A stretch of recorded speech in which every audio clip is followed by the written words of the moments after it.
Kalau Islam misalnya pakai kalimat pertama, hanya ada satu alasan itu Bapa, jadi Yesus bukan Allah. Tapi kalimat selanjutnya, hanya ada satu Tuhan saja, itu Yesus. Mereka mau terima Yesus Tuhannya? Sepertinya tidak. Sepertinya tidak. Kalau tidak, mereka tidak konsisten. Kalau kamu mau percaya kalimat pertama, kamu juga harus percaya kalimat kedua.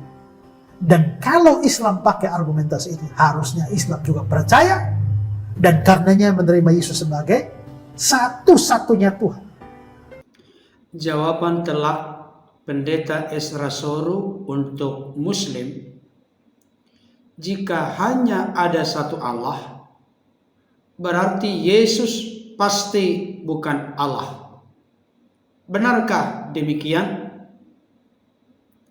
Topik ini merupakan salah satu bagian yang disalah mengerti atau disalahpahami oleh saudara-saudara kami Muslim atau Islam. Oleh karena itu, supaya tidak permanen berada dalam kondisi keadaan gagal paham, saya benar-benar secara serius dan sungguh-sungguh mendorong Bapak Ibu Saudara berkenan menonton ulasan ini sampai tuntas. Bagi siapapun yang menyaksikan mendengarkan ulasan ini, jangan sampai luput dari awal sampai akhir. Kalau selama ini selalu berupaya untuk mengajukan pertanyaan-pertanyaan yang fokus terkait dengan hal ini, dan saudara-saudara dari luar kekristenan masih tetap gagal paham, silakan tonton sampai tuntas sebelum membuat komentar-komentar yang tidak bermutu. Mari kita menyaksikan dan menyimak secara serius dan sungguh-sungguh penjelasan yang begitu lugas, tegas, tuntas, serta komprehensif dari hambanya Pendeta Ezra Soru berikut ini. Ini mohon dijelaskan Pak tentang ayat 1 Korintus 8 ayat 6, di mana ada kata-kata hanya ada satu Allah saja, yaitu Bapa. Apakah dengan demikian Yesus itu bukan Allah? Soalnya ayat ini sering didasarkan bagi orang-orang Islam untuk mengatakan Yesus bukan Allah. Oke, mari kita lihat ayatnya ya. 1 Korintus 8 ayat 6. Namun bagi kita hanya ada satu Allah saja, yaitu Bapa, yang daripadanya berasal segala sesuatu dan yang untuk Dia kita hidup. Dan satu Tuhan saja, yaitu Yesus Kristus, yang olehnya segala sesuatu dijadikan dan yang karena Dia kita hidup. Perhatikan ayat ini ya. Hanya ada satu Allah saja, yaitu Bapa. Nah, karena ayat ini mengatakan hanya ada satu Allah saja, yaitu Bapa, lalu mereka mengatakan, nah kalau begitu Yesus itu bukan Allah. Kalau lihat ayat ini, coba ya, bagi kita hanya ada satu Allah saja, yaitu Bapa. Berarti yang disebut Allah itu adalah Bapa. Kalau Yesus Bukan Allah. bukan Allah, tapi Ciptaan. dan satu Tuhan saja, yaitu Yesus Kristus. Berarti Yesus itu Tuhan, bukan Allah. Apa bedanya Pak? Oh, beda dong. Kalau di situ kan dibedakan. Allah itu theos, Tuhan itu kurios, dan Allah itu lebih kepada hakikat, sedangkan kurios itu lebih kepada jabatannya. Lebih kepada jabatan. Nah, ayat itu mengatakan hanya ada satu Allah saja, yaitu Bapa. Bukan bilang hanya ada satu Allah, yaitu Yesus. Jadi ayat ini yang disebut Allah itu sebenarnya Bapa, bukan Yesus. Gitu argumentasi mereka. Karena itulah mereka pakai ayat ini. Islam pakai ini. Unitarian pakai ini. Saksi Yehova pakai ayat ini. Untuk menunjukkan Yesus itu bukan Allah. Tapi sebenarnya gini ya, di sini kan coba lihat kembali ayatnya. hanya ada satu Allah saja. Kita ambil ini di sini Paulus ngomong dua kalimat ya. Iya. Pertama, hanya ada satu Allah saja. Kalimat kedua adalah satu Tuhan saja, yaitu Yesus kan. Sekarang pertanyaannya gini loh, kalau mereka percaya hanya ada satu Allah saja, yaitu Bapa, lalu mereka mau percaya nggak? Jadi karena hanya ada satu Allah saja yaitu Bapa dan mereka percaya itu sehingga menolak Yesus Allah. Padahal kalimat selanjutnya hanya satu Tuhan saja yaitu Yesus Kristus. Ini mau percaya nggak? Kalau Islam misalnya pakai kalimat pertama hanya ada satu Allah saja yaitu Bapa, jadi Yesus bukan Allah. Tapi kalimat selanjutnya hanya ada satu Tuhan saja yaitu Yesus. Mereka mau terima Yesus Tuhan nggak? Sepertinya tidak. Sepertinya tidak. Kalau tidak, mereka tidak konsisten. Kalau kamu mau percaya kalimat pertama, kamu juga harus percaya kalimat kedua. Dan kalau Islam pakai argumentasi ini, harusnya Islam juga percaya dan karenanya menerima Yesus sebagai satu-satunya Tuhan. Tapi juga ya, lihat kembali ayat ini ya, bagi kita hanya ada satu Allah saja. Kalau ayat ini diartikan Yesus bukan Allah, lalu kalimat kedua, satu Tuhan saja yaitu Yesus, maka Bapa itu Tuhan atau bukan? Tuhan. Baca baik-baik. Hanya ada satu Allah saja yaitu Bapa. Ya. Kalau begitu Yesus bukan Allah. Lalu kalimat selanjutnya hanya satu Tuhan saja yaitu Yesus. Berarti Bapa Tuhan atau bukan? Bukan. Bukan dong. Harusnya begitu kalau mau konsisten. Jadi Yesus bukan Allah, Bapa bukan Tuhan. Masalahnya ada banyak ayat Alkitab yang menyatakan bahwa Bapa itu Tuhan. Contoh Matius 11:25. Pada waktu itu berkatalah Yesus, aku bersyukur kepadamu Bapa Tuhan langit. Berarti Bapa itu Tuhan dong. 2 Korintus 6 ayat 18. Dan aku akan menjadi bapamu dan kamu akan menjadi anak-anakku laki-laki, anakku perempuan. Demikianlah firman Tuhan. Berarti Bapa itu Tuhan. Yakobus 3 ayat 9. Dengan lidah kita memuji Tuhan Bapa kita. Nah, kalau begitu kita bisa lihat bahwa padahal di situ bilang satu Tuhan saja. Berarti Bapa mestinya bukan Tuhan. Tapi ternyata ada ayat-ayat yang menunjukkan bahwa Bapa itu Tuhan. Hal yang sama terjadi. Hanya ada satu Allah saja yaitu Bapa. Tapi ternyata dalam ayat yang lain yang justru ditulis oleh penulis yang sama, yakni Paulus, mengatakan Yesus itu Allah. Contoh Roma 9 ayat 5. Mereka adalah keturunan bapa leluhur, maksudnya orang Yahudi, yang menurunkan Mesias dalam keadaannya sebagai manusia yang ada di atas segala sesuatu. Dia adalah Allah yang harus dipuji selama-lamanya. Dia adalah Allah. Filipi pasal 2 ayat 5-6. Kristus Yesus yang walaupun dalam rupa Allah. Nah kan sekarang gini loh. Mana mungkin Paulus mengatakan dalam Roma 9 ayat 5, Filipi 2, Yesus itu adalah Allah. Terus mau mengatakan di 1 Korintus 8 ayat 6 bahwa Yesus bukan Allah. Paulus tidak sebodoh itu. Sehingga dia berkontradiksi dengan dirinya sendiri atau omong satu di bagian ini, tabrak dengan bagian yang lain dalam tulisannya sendiri. Tidak. Masih jadi persoalan adalah apa arti 1 Korintus 8 ayat 6? Nah ini harus mengerti konteks. Nah sebenarnya konteks dari 1 Korintus pasal 8 adalah persoalan tentang makan makanan berhala. Banyak orang menyembah berhala. Korban-korban diberikan kepada dewa-dewa. Habis itu dagingnya itu dijual di pasar. Yang menjadi isu pada waktu itu adalah apakah daging-daging yang telah dipersembahkan pada berhala itu orang Kristen boleh makan atau tidak? Kan mau dibilang nggak makan aja nggak apa-apa, toh namanya juga nggak berhala nggak ada kok. Tapi yang lainnya nggak boleh makan namanya sudah kasih berhala nggak boleh. Nah, itu yang Paulus bicarakan dalam pasal ini. Nah, di dalam ayat 5, Paulus lalu berbicara soal keberadaan Allah-Allah lain atau Tuhan-Tuhan lain yang menjadi di mana daging-daging persembahan itu diberikan pada mereka. Nah, coba lihat ayat 4 dan 5.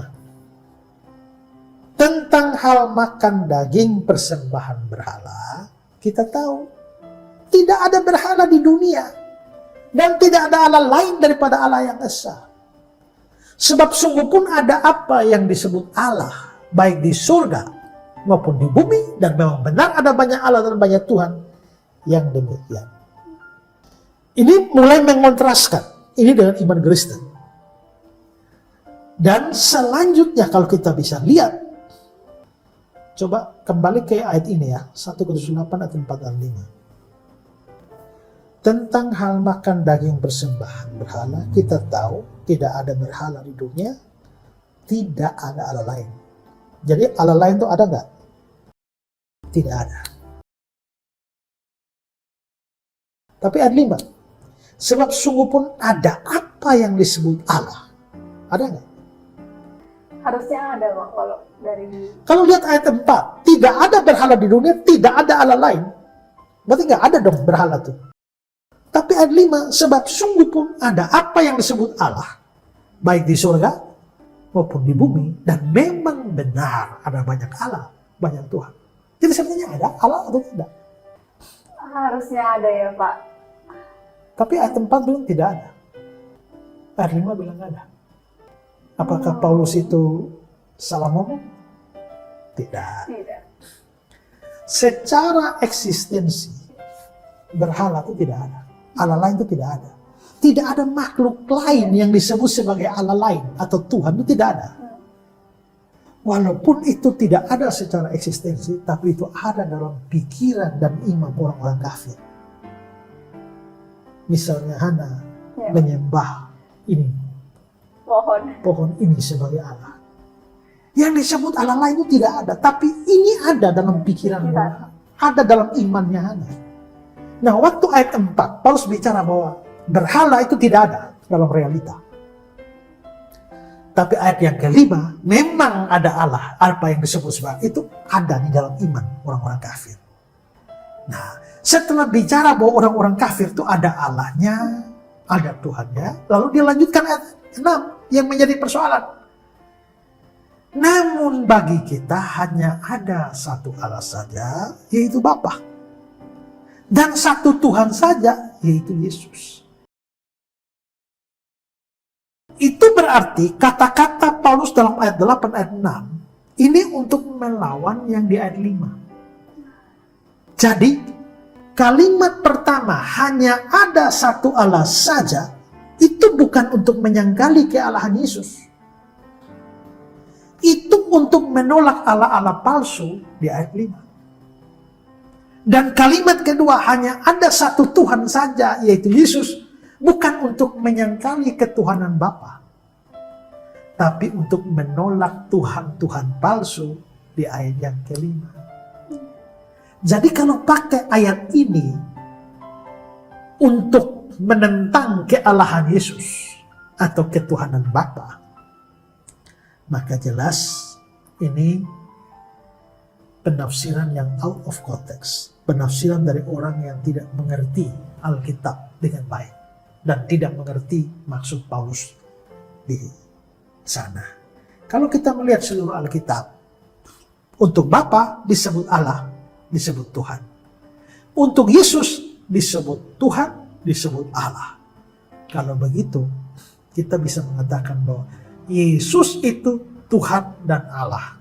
Bapa itu adalah Allah dan Tuhan. Berarti ada dua Tuhan, dua Allah? Tidak. Karena tidak ada Allah lain dari Allah yang Esa. Ayat 4. Dan ini hanya bisa dimengerti dari sudut pandang doktrin Allah Tritunggal. Kalau tidak paham Tritunggal, memang jadi soal ayat ini. Tapi kalau paham Tritunggal, kita percaya walaupun pribadi yang berbeda, tapi hakikat yang sama.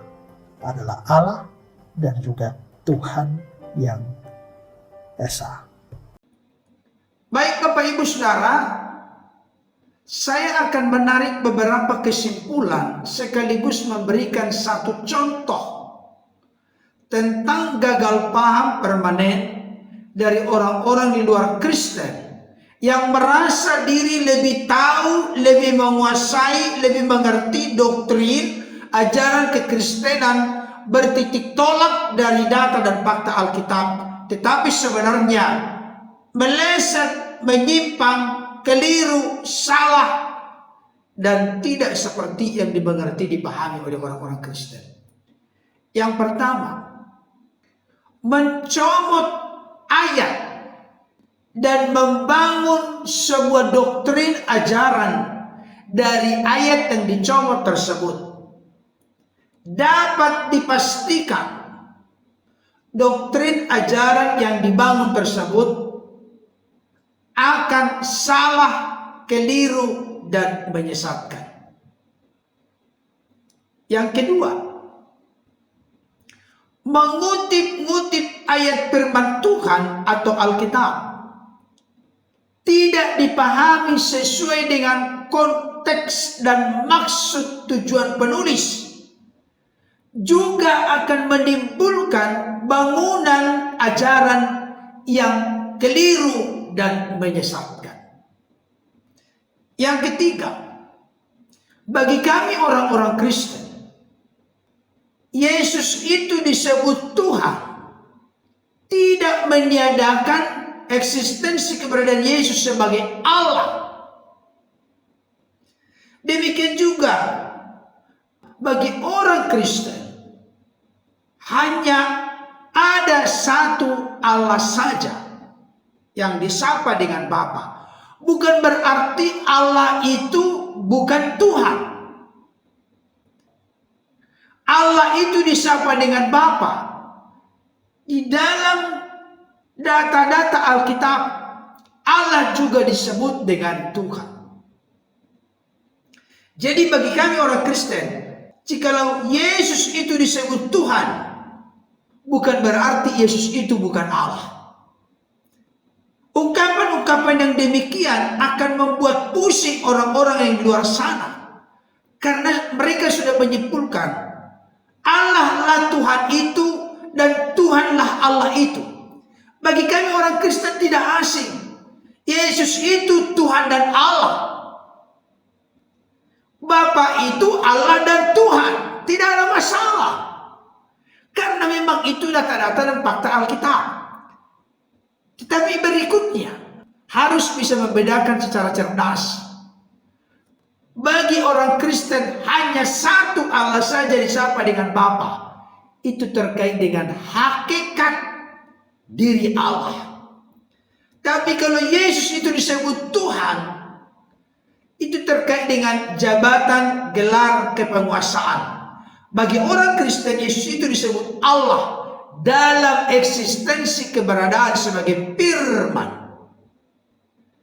Yang berikutnya, salah satu yang menjadi gagal paham yang sangat fatal bagi orang-orang di luar Kristen, ketika mengutip-ngutip atau mencomot-comot ayat yang kelihatan meyakinkan sekaligus membenarkan apa yang disampaikan. Bagi kami orang Kristen itu adalah pemahaman yang dangkal, miskin, cetek, dan tidak bisa menjadi argumentasi menggugurkan doktrin ajaran Kristen. Saya kasih satu contoh yang banyak kali disalahpahami atau disalah mengerti oleh saudara-saudara kami dari Muslim atau Islam, yaitu Yohanes 17 ayat 3. Yang berbunyi, inilah hidup yang kekal itu, yaitu bahwa mereka mengenal Engkau satu-satunya Allah yang benar, dan mengenal Yesus Kristus yang telah Engkau utus. Dari ayat ini dimunculkan doktrin, ajaran, pengertian, pemahaman, menyudutkan iman Kristen. Hai orang-orang Kristen, kenapa begitu buta, begitu bodoh, tidak mengerti ajaran kitab sucimu, ajaran Alkitabmu? Sudah sangat jelas diterangkan di dalam kitab sucimu bahwa hidup yang kekal itu adalah mengenal Engkau satu-satunya Allah yang benar. Berarti hanya ada satu Allah yang benar. Kalau Yesus diklaim sebagai Allah, berarti itu sebuah penyesatan. Nah, kira-kira demikian kesimpulan mereka. Benarkah demikian? Perhatikan baik. Syarat hidup yang kekal itu di sini ada dua. Mengenal Bapa satu-satunya Allah yang benar. Kalau kita kaitkan nanti ke ayat 1 dan 2, Engkau di sini adalah Bapa. Berarti mengenal Bapa satu-satunya Allah yang benar, itu syarat pertama. Memperoleh jaminan garansi hidup yang kekal, mengenal Bapa satu-satunya Allah yang benar. Tapi jangan lupa, tidak cukup hanya satu. Yang kedua, mengenal Yesus Kristus yang telah Engkau utus.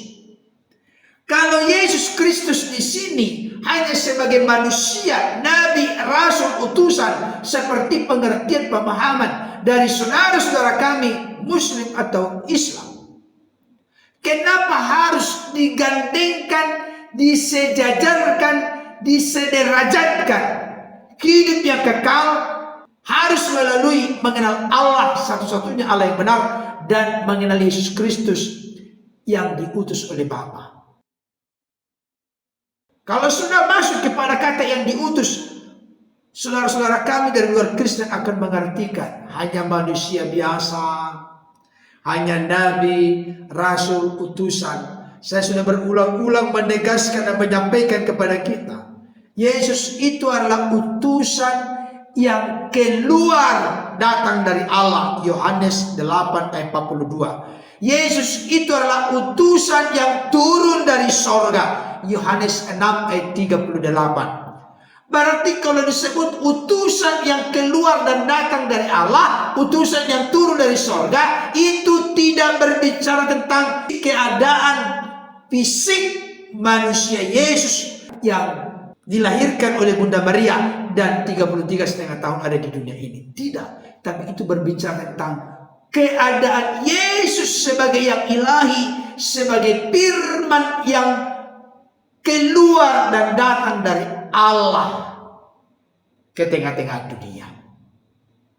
Yohanes 17 ayat 3 ini tidak boleh dipisahkan dari ayat sebelum dan sesudahnya. Mari kita lihat. Yohanes 17 ayat 1. Demikianlah kata Yesus, lalu ia menengadah ke langit dan berkata, Bapa, telah tiba saatnya, permuliakanlah anakmu supaya anakmu mempermuliakan engkau. Kata anak Allah bukan berarti Allah beranak, punya istri baru melahirkan anak. Kata anak di sini adalah kiasan istilah teologi yang menjelaskan Yesus dalam keberadaan sebagai firman. Pada mulanya adalah firman, firman itu bersama-sama dengan Allah, dan firman itu adalah Allah. Sama seperti engkau telah memberikan kepadanya kuasa atas segala yang hidup. Kuasa atas segala yang hidup diberikan kepada Yesus sebagai utusan yang keluar dan datang dari Allah, utusan yang turun dari surga. Demikian pula ia akan memberikan hidup yang kekal kepada semua yang telah engkau berikan kepadanya. Yesus itu berkuasa memberikan hidup yang kekal. Kalau dia hanya manusia, nabi, rasul, utusan seperti pengertian saudara-saudara kami dari luar Kristen, punya potensi, punya otoritas, punya kuasa kah Yesus untuk memberi hidup yang kekal? Tidak mungkin. Ayat 5. Oleh sebab itu ya Bapa, permuliakanlah aku padamu sendiri dengan kemuliaan yang kumiliki di hadiratmu sebelum dunia ada. Perhatikan, memang mulut Yesus dalam keadaan sebagai manusia yang berucap dan berkata-kata dalam konteks ayat ini.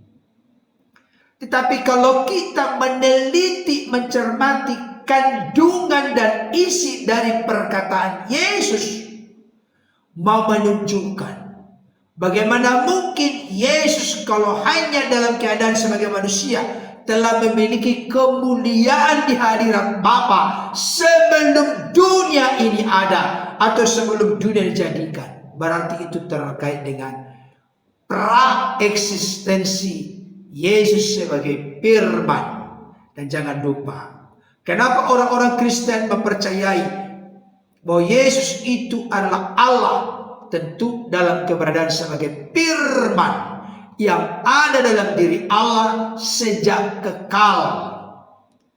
Dan Yohanes 1 ayat 3 berkata, segala sesuatu dijadikan oleh firman, dan tanpa firman tidak mungkin ada sesuatu pun yang telah jadi dari segala yang telah dijadikan. Jadi kenapa Yesus itu diakui dan dipercayai sebagai firman Allah? Bukan karena diangkat oleh orang Kristen menjadi Tuhan atau menjadi Allah. Apa pangkat orang-orang Kristen mengangkat Yesus sebagai Tuhan dan Allah? Gak ada. Tidak punya otoritas, kuasa, wewenang, hak manusia orang-orang Kristen mengangkat Yesus sebagai Tuhan atau dalam pengertian sebagai Allah. Tapi memang dari sejak kekal Dia adalah Allah dalam eksistensi keberadaan sebagai firman. Kiranya ulasan ini dapat menjadi berkat bagi kita. Amin.